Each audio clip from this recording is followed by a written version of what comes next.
We had heard, and from what the news and the media had shared and shown, that the conditions were horrific at best. So with no water, with no electricity, so it was a dire situation. I remember watching the Weather Channel as Hurricane Maria hit the island. It was a strong Category 4 and sustained winds of 155 miles an hour. I believe it was somewhere in the neighborhood of 3 to 4 inches of rain per hour over there. So just based on storms that we had seen here, we knew it was going to be pretty bad. And that the rain had devastated some areas, and with that type of wind force and water destruction, it had really decimated most of their infrastructure as far as the utility poles, wire. You could see the island almost got hit by a nuclear bomb. The water running, no green on the trees was a big thing. Everything was brown and dead. And when we landed, we actually landed at night. And that was one of the eerie things when we were going to our staging area, that there was no lights from the entire bus ride from the airport to where we had our first meal when we landed on Puerto Rico. It's hard to believe, but it's been nearly 4 months now since Hurricane Maria slammed into Puerto Rico, and almost half of that island nation is still without power. Relief crews from across the country have headed to the U.S. territory there to assess and recovery efforts. And today, Duke Energy sent hundreds of its employees to Puerto Rico to help turn the lights back on. The journey begins on the tarmac at the Orlando Sanford International Airport. 61 Duke Energy employees boarded the plane, off to restore power to the people of Puerto Rico. Crews know restoring power will take time. It will also take them away from their family and homes for up to 45 days. This is the longest we've had him gone, but we know that he's doing a great thing, and so we're just going to buckle down and do what we have to do until he comes back. It makes me feel happy, but also sad that he has to go, but I'm happy because he's doing it for a good cause. I volunteered as a desire to go and help others. It was there that there were people in need, and that's kind of where our heart is in this side of a business. We enjoy helping others to restore their lives, get things back to normal. So it's a huge opportunity to go and help some people that were in dire straits to try to restore their lives. And also want to just go over there and help. You see it in the news. You saw so many people without power and how the people of Puerto Rico were suffering so much, and to just be a part of going over there to try to help rebuild that infrastructure and deliver power to these people was, just a great honor. And knowing that it had been months since the storm had hit, there was still so much devastation. And, they didn't have power. In a lot of cases, they may not have running water. Their whole sense of normalcy had been turned upside down. And it was just it was a very humbling and heartbreaking experience. At first, I was wondering how we were going to be able to do this with the amount of people that we had and the amount of work that was actually there. We all knew that it was going to take a lot of time, a lot of energy, and a lot of equipment to get these people power back just in the areas that we were working in. Talking to my family, they were asking what the terrain was like, and I said, well, if you took the Rocky Mountains and then just laid the Amazon jungle on top of it, I said that's what it would be like. Things that we were dealing with just to try to get a simple piece of wire back to a pole, it could take us days. And a whole crew, something that we could do here in a matter of an hour was taking us days. On plenty of different occasions, we would be on hands and knees, crawling up the side of a mountain, trying to get to where the work needed to be done, because vehicle access was just not an option. You see those mountains, you have to walk through those mountains and find the wire, cut the trees, pull it back to the pole. We were faced with a lot of situations where power lines would go over a valley or between mountain ridges, and it was nowhere near safe for us to even try to cut away or a path through. So we would use some specialized equipment. We had a bridger. Basically, it's a gun that shoots a projectile with a string tied to it across a valley.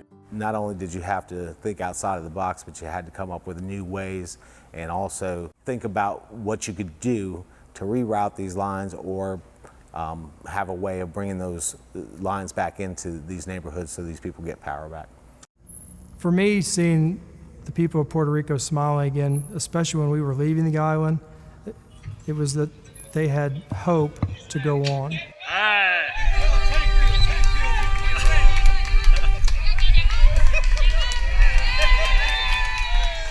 Well, when the power started coming back on, it was an amazing feeling, not only for us, but for the people of Puerto Rico.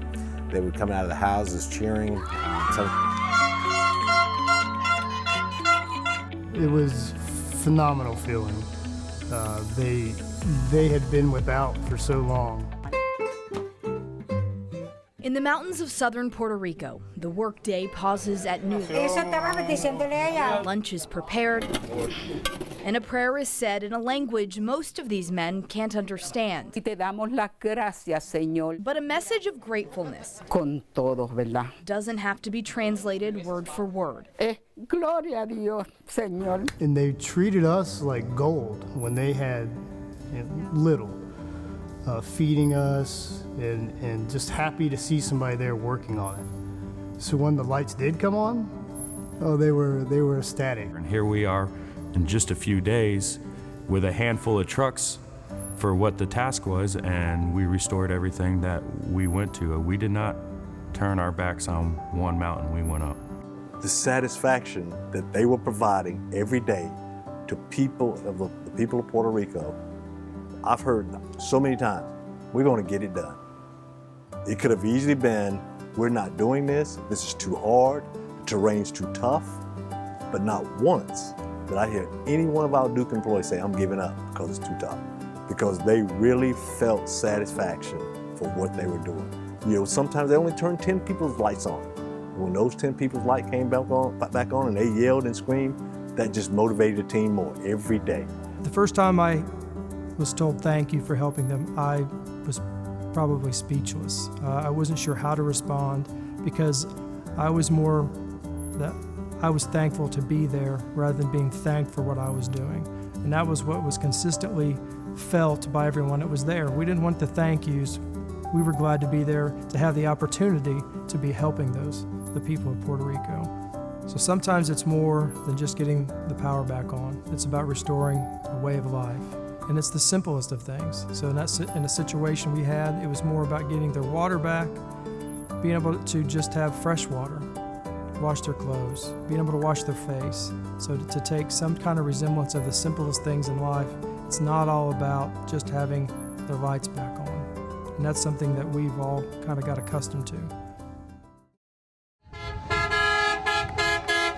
The trip changed me because it made me really appreciate things that I want to say I was taking for granted. It was nice to just go out and do line work again and remember why I started doing this.